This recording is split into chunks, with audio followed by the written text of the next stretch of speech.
বেনাপোল স্থলবন্দর থেকে যুক্ত হচ্ছেন সহকর্মী রাশেদুজ্জামান। রাশেদ, 5 মরদেহ হস্তান্তর প্রক্রিয়ার ব্যাপারে সবশেষ তথ্য জানাবেন।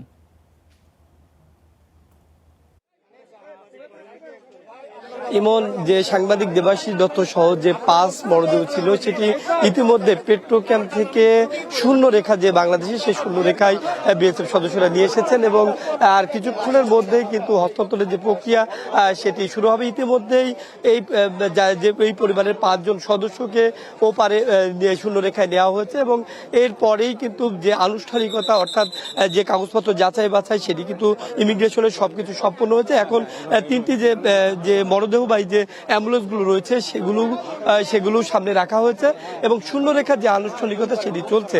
এই আনুষ্ঠানিকতা শেষ হলেই এই 5 মরদেহ 3টি অ্যাম্বুলেন্সে রাখা হবে এবং এই যে 3টি অ্যাম্বুলেন্সের মধ্যে একটি সাভারে আহমেদ বাবু নামের যে মরদেহটি সেটি এই সাভারে চলে যাবে এবং দেবাশিস দত্তর পরিবারের তার স্ত্রী, তার সন্তান এবং তার শ্বশুর সহ আর 2টি যে মরদেহ বা যে অ্যাম্বুলেন্সগুলো রয়েছে সেগুলোতে তোলা হবে। তারপর তার কুষ্টিয়ার বাড়ির উদ্দেশ্যে রওনা দেবে। তো এখন আপনারা নিশ্চয়ই ক্যামেরায় দেখছেন যে প্রক্রিয়াটা শূন্য রেখায় বিজিবি এবং বিএসএফ এর মধ্যে যে প্রক্রিয়া, ওপারের যে অ্যাম্বুলেন্সগুলো রয়েছে সেগুলোকে এনে রাখা হয়েছে এবং এই প্রক্রিয়াটি শেষ হলেই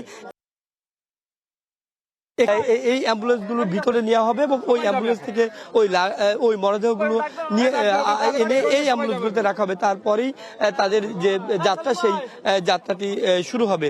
তো এখন পর্যন্ত আমরা জানতে পেরেছি যে বিকেলে যে কুষ্টিয়ার যে মরদেহগুলো নেওয়ার পর দাফন বা সৎকারের যে ব্যবস্থা করার কথা ছিল সেটি কিন্তু সম্ভব হচ্ছে না বিকেলে, কারণ এখান থেকে মরদেহগুলো যখন রওনা দেবে অর্থাৎ যদি 5:30 বা 6টার দিকে এখান থেকে রওনা দিতে পারে তাহলে 3 ঘন্টা পৌঁছাতে যে কুষ্টিয়ার যে নিজ বাড়ি সেই বাড়িতে পৌঁছাবে। ইতিমধ্যে পরিবার থেকে একটি সিদ্ধান্ত জানিয়ে দিয়েছেন, অর্থাৎ সাংবাদিক দেবাশিস দত্তর মৃত্যুর আগেই কিন্তু একটি কথা বলে গেছে তার পরিবারকে। বলা হয়েছিল যে তিনি এবং তার সন্তান, তার যে সন্তান স্বর্ণশীষ দত্ত, এই 2 জনকে যদি কখনো মারা যায় তাদেরকে দাহ না করে তাদেরকে সমাহিত করার কথা বলেছিলেন এবং তার স্ত্রী এবং তার শ্বশুর এই 2 জনকে দাফনের কথা বলা হয়েছে এবং সেই দাফনের জন্য যে ধরনের প্রস্তুতি সেটা শেষ করা, মানে সেই দাফনের প্রস্তুতি নেওয়া হবে। তো এখন চলছে যে লাশের যে হস্তান্তরের প্রক্রিয়া, সেই প্রক্রিয়াটি কিছুক্ষণের মধ্যে শেষ হলেই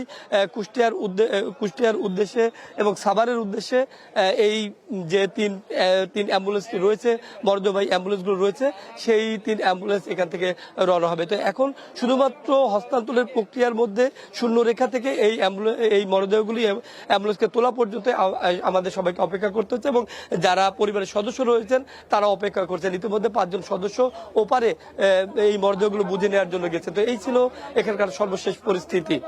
রাশেদ, আপনাকে অসংখ্য ধন্যবাদ।